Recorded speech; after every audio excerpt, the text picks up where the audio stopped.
बताता हूं, अबुल हसन सिरी सकती रहमतुल्लाह अलैह का वाकया। आपकी खिदमत में एक मतलब आपकी पड़ोसन आई और अर्ज करती है कि अबुल हसन रात मेरे बच्चे को सिपाही उठाकर ले गए और उसे बड़ी तकलीफ देंगे, आप कुछ कीजिए, मेरे बेटे के लिए सिफारिश कीजिए। और उस पड़ोसन की फरियाद सुनकर सैयदना अबुल हसन ने क्या किया, जानमाज बिछाई या खड़े हुए और खुशू के साथ नमाज शुरू कर दी।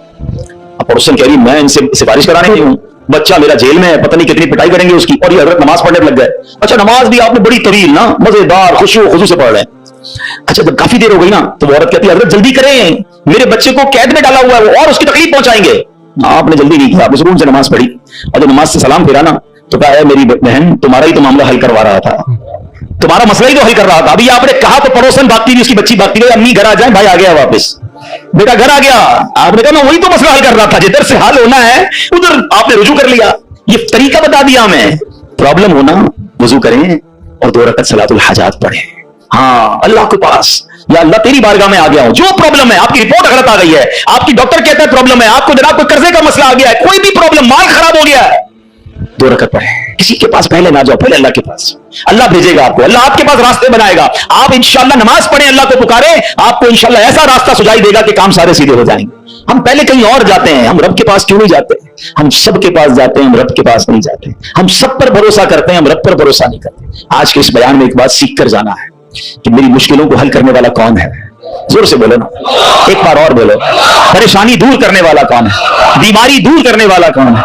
मुसीबत टालने वाला कौन है? मुझे इज्जत देने वाला कौन है? मुझे जिल्लत से बचाने वाला कौन है? मुझे दुश्मनों से बचाने वाला कौन है? मेरे गमों को दूर करने वाला कौन है? मेरी बेकरारी को दूर करने वाला कौन है? दिल में चैन डालने वाला कौन है? अरे मुझे अपने घर काबे को दिखाने वाला कौन है? मुझे हज पर बुलाने वाला कौन है? मुझे मदीने की हाजिरी का शरफ देने वाला कौन है? मुझे अपने महबूब का सच्चा आशिक बनाने वाला कौन है? मुझे गुनाहों के दलदल से निकाल कर नेकियों के रास्ते पर चलाने वाला कौन है? और सुनो इंशाअल्लाह मुझे जन्नत में भेजने वाला कौन है?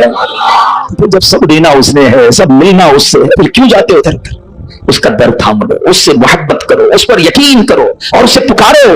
मैंने आज आपको कुरान के जरिए, हदीस के जरिए, वाकयात के जरिए समझाया कि जब जब उसे पुकारा गया है उसने अपने कर्म के दरवाजे खोले हैं और उसने मुसीबतों को हल कर दिया है। हाँ कभी कभी ऐसा जरूर होता है कि मैं जो मांगू वो मुझे नहीं मिलता, मैं जो मांगू उसमें लेट हो जाता है। अब उसमें शैतान दिमाग में ख्यालात डालता है कि सारी बातें तो मौलाना साहब ने कर दी, मगर मैं तो बहुत सालों से दुआ कर रहा हूं, मेरा तो मसला ही नहीं हो रहा, मैं तो रो रो के दुआ भी करता हूं, तहज्जुद में भी दुआ की, काबे के सामने जाकर भी दुआ करके आया, फलां बहुत बड़ी नेक शख्सियत से भी दुआ कराई। हाँ अब ये वसवसा भी आज समझ लो, इसको हल कर लेते ना। अल्लाह से हर हाल में मोहब्बत करनी है, ठीक है। अब इसके बहुत सारे जवाब बन सकते हैं। पहले तो मैं आपको एक हदीस सुना देता हूं ताकि आपको तसल्ली हो जाए।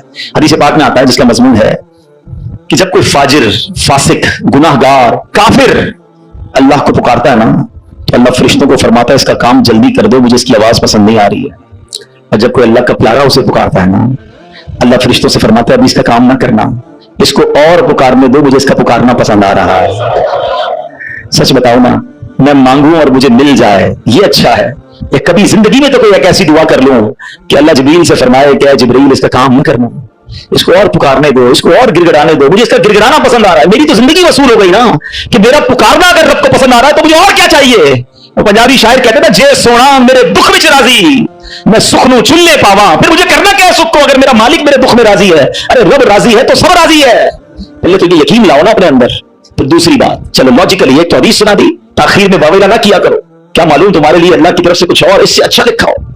और एक लॉजिकली बात भी समझ लो ताकि आइंदा दुआ में ताखीर हो तो अल्लाह से शिकवा मत करना, अल्लाह से दूर मत भाग जाना, मोहब्बत में कमी ना आने देना, भरोसे में कमी ना आने देना। आपके घर में कोई बच्चा हो, उसको बुखार हो जाए, ठीक है ना, खांसी भी हो रही है, वायरल हो गया है और वो रो रहा है मुझे आइसक्रीम खानी है, आप खिलाएंगे? जवाब दीजिए। अच्छा वो क्या ठंडा पानी जूस पीना है, पिलाएंगे? अच्छा वो रोने लग जाए, खूब रोए, जिद करे, आप एक दोस्त भी बराबर में बैठा हो, कह कैसे जालिम बाप हो, आपका बच्चा रो रहा है, खिला दो ना आइसक्रीम, जूस पिला दो, क्या जाता है? क्या जवाब दोगे? दोस्त के कहने पे पिला दोगे? आप कहेंगे भाई मैं इसका वालिद हूं, मुझे पता है कि मुझे कब इसको क्या देना है। ऐसा ही है ना, तुम वालिद हो, तुम्हें पता है बच्चे को कब क्या देना है, मेरे मालिक को नहीं पता कब मुझे क्या देना है।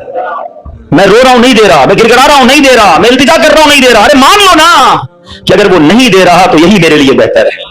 जिस दिन यकीन आ गया ना तुम्हें, फिर दुआ का मजा ही और होगा, फिर अल्लाह की मोहब्बत का अंदाज ही और होगा। काम हो जाए तब भी या अल्लाह तेरा शुक्र, काम नहीं हो तब भी या अल्लाह तेरा शुक्र। تو بہرحال میرے پیارے اسلامی بھائیوں، یہ خوبصورت ماحول ہے دعوت اسلامی کا جو ہمیں اللہ کے قریب کرتا ہے، اللہ کے حبیب علیہ السلام کے قریب کرتا ہے، صحابہ، اہل بیت اور اولیاء کے قریب کرتا ہے، رب کی محبت ہمارے دلوں میں ڈالتا ہے۔ تو میرے پیارے اسلامی بھائیوں، اس ماحول سے وابستہ رہیں، اجتماعات میں آتے رہیں، دعوت اسلامی کے مدنی قافلوں میں سفر کریں، تو انشاءاللہ محبت الہی میں اضافہ ہوتا رہے گا۔ آج اللہ سے ہم دعا کرتے ہیں کہ اللہ ہمیں اپنا سچا دوست بنا لے، اپنا پکا بھروسہ نصیب فرما دے، اور ہمیں گناہوں بھری زندگی سے نجات عطا فرمائے۔